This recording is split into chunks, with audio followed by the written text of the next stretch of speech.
भारत सरकार ने कहा है कि अब पुराने 29 श्रम कानूनों की जगह 4 नए लेबर कोड होंगे। यह ऐसा है कि जैसा किसी ने पुरानी अलमारी खोलकर सारा कबाड़ बाहर निकाल फेंका हो और बोल दिया हो कि चलो अब थोड़ी सफाई कर लेते हैं। इसके बाद देश के श्रमिकों को लग रहा है कि अब उनके अच्छे दिन शायद सच में आ जाएंगे और आम नागरिक यह सोचने लगा है कि लेबर कोड क्या होता है और इसका चीजों पर क्या असर पड़ेगा। तो परेशान मत होइए, हम बताएंगे आपको।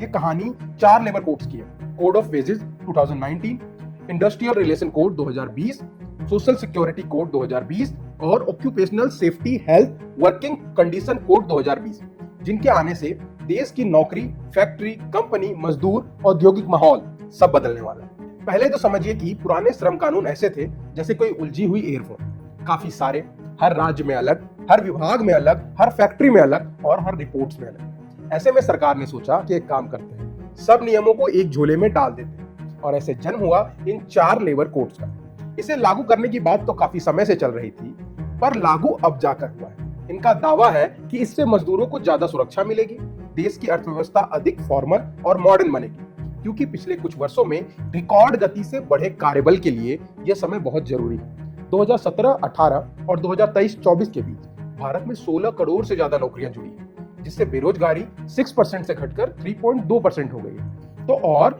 1.5 करोड़ से ज्यादा महिलाएं औपचारिक कार्यबल में शामिल हुई। लेकिन ये नई अर्थव्यवस्था अभी भी बहुत पुरानी अर्थव्यवस्थाओं के लिए लिखे गए नियमों से चल रही थी, इसीलिए शायद इसको बदलना जरूरी था।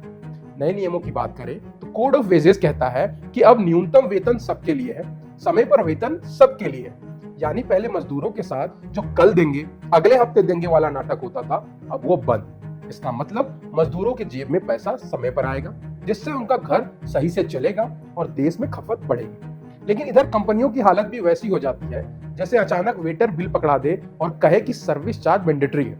इसका मुख्य उद्देश्य यह भी है कि हर कर्मचारी को न्यूनतम वेतन का अधिकार देना होगा, चाहे वो संगठित क्षेत्र हो या असंगठित क्षेत्र, क्योंकि अब तक न्यूनतम वेतन केवल चुनिंदा श्रेणियों पर लागू होता था, लेकिन अब पूरे देश में एक न्यूनतम मजदूरी सुनिश्चित की गई है। साथ ही ओवर टाइम काम के लिए दोगुने वेतन का प्रावधान भी इसमें है। आसान भाषा में देखें तो अगर आप सामान्य रूप से 8 घंटे काम करते हैं और आपसे 10 घंटे काम लिया जाए तो आपको 2 घंटे के लिए दोगुना वेतन मिलेगा। इससे मजदूरों की मेहनत के आधार पर उचित सैलरी पक्का होता है। इस कोड में कर्मचारियों के लिए नियुक्ति पत्र भी अनिवार्य किया गया है। साथ ही इसमें लैंगिक समानता का भी प्रावधान है, यानी इतने दिनों से जो बातें बस कही जा रही थी वो भी अब कर दिया गया है। अब किसी भी कर्मचारी के साथ उसके लिंग के आधार पर कोई भेदभाव नहीं किया जा सकता। इंडस्ट्रियल रिलेशन कोड 2020 ने भारत की नौकरी और उद्योग की दुनिया को एकदम नया मोड़ दिया। सोचिए, पहले जहां श्रमिकों के अधिकार और विवाद अक्सर जटिल कानूनों, अलग अलग प्रक्रिया और लंबे चौड़े कागजी बोझ में फंस जाते थे, वहीं अब चीजें आसान, डिजिटल और सबके लिए खुली हुई हो गई है।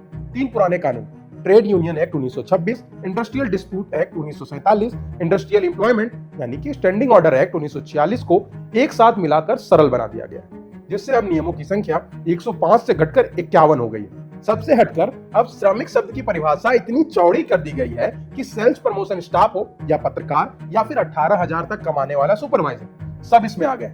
यानी ज्यादा लोगों को कानूनी सुरक्षा और हक मिलेंगे। इंडस्ट्री की परिभाषा भी अब इतनी खुली हुई हो गई है कि ना सिर्फ मुनाफा कमाने वाले बिजनेस बल्कि गैर लाभकारी संगठन यानी एनजीओ या फिर स्टार्टअप्स तक सभी को इसमें शामिल कर लिया गया है। ट्रेड यूनियन की वैधानिक मान्यता भी अब पूरी तरह से पारदर्शी है। इससे कर्मचारी संगठनों को साफ सुथरी ताकत मिलेगी, जिससे नियोक्ता के दबाव में ना आकर वो अपने हक के लिए सीधी कानूनी लड़ाई लड़ सकते हैं। सबसे रोमांचक पहलू है डिजिटल सिस्टम। अब रिकॉर्ड कीपिंग के लिए कॉन्ट्रैक्ट, रजिस्ट्रेशन, लाइसेंसिंग सब ऑनलाइन, जिससे कागजों के जंजाल और भ्रष्टाचार की गुंजाइश कम हो जाएगी। और कंपनियों के लिए प्रपत्रों की संख्या 37 से घटाकर 18, रजिस्टरों की संख्या 3 से घटाकर 0, यानी सब आसान, पारदर्शी और तेज। चौंका देने वाला बदलाव 6वीं कार्य मुक्ति बंदी है, जिसके लिए जिस मंजूरी की जरूरत पहले 100 कर्मचारी वाली फर्मों को थी, अब यह सीमा 300 तक बढ़ा दी गई। इससे छोटे मझले उद्योगों के लिए बड़ी राहत होगी। अब बात करते हैं कोड ऑन सोशल सिक्योरिटी, जिसका मतलब है हर कामगार के लिए सामाजिक सुरक्षा। यह कोड भारत के सामाजिक सुरक्षा कानूनों का सर्वोच्च और व्यापक रूप है, जिसने 9 अलग अलग सामाजिक सुरक्षा अधिनियमों को एक साथ लाया।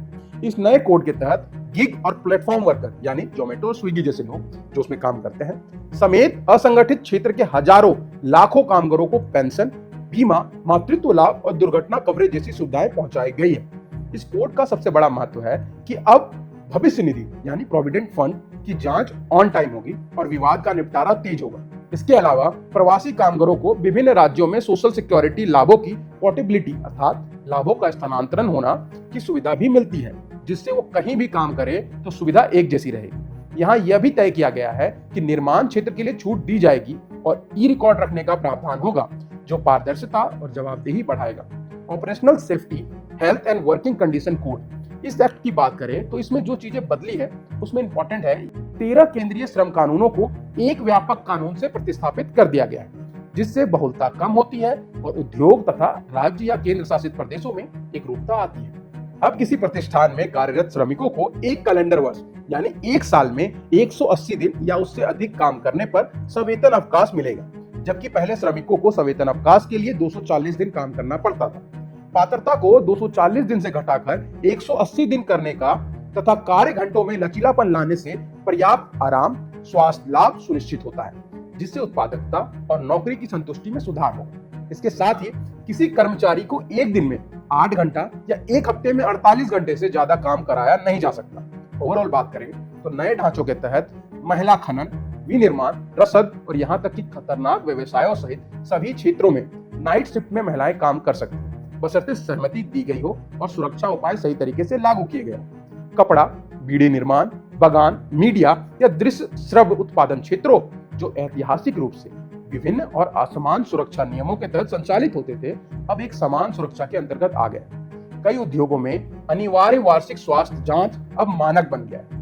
नए नियमों के अनुसार नियोक्ता को 40 वर्ष से अधिक आयु के सभी कर्मचारियों को निःशुल्क वार्षिक स्वास्थ्य जांच देना होगा। नियोक्ताओं के लिए शायद सबसे बड़ी राहत अनुपालन सुधार के रूप में आई।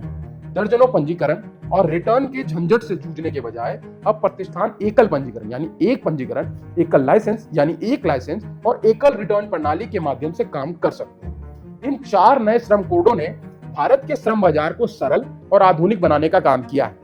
यह सुधार कामगारों को अधिकार देती है, उन्हें बेहतर संरक्षण, वेतन और स्वास्थ्य लाभ प्रदान करती है, जबकि उद्योग जगत को पारदर्शिता और नियमों का पालन आसान बनाती है। हालांकि इसके साथ ही कंपनियों को अपनी नीति में बदलाव लाना होगा और शुरुआती दौर में संपूर्ण समायोजन करना होगा। यह श्रम सुधार न केवल उन लाखों मजदूरों के जीवन के लिए बेहतर है जो अभी भी असंगठित और असुरक्षित स्थिति में काम कर रहे हैं, बल्कि वो भारत की आर्थिक वृद्धि को भी मजबूती देंगे, क्योंकि एक स्थिर, सुरक्षित और समर्थ कार्यबल के बिना विकास संभव नहीं है।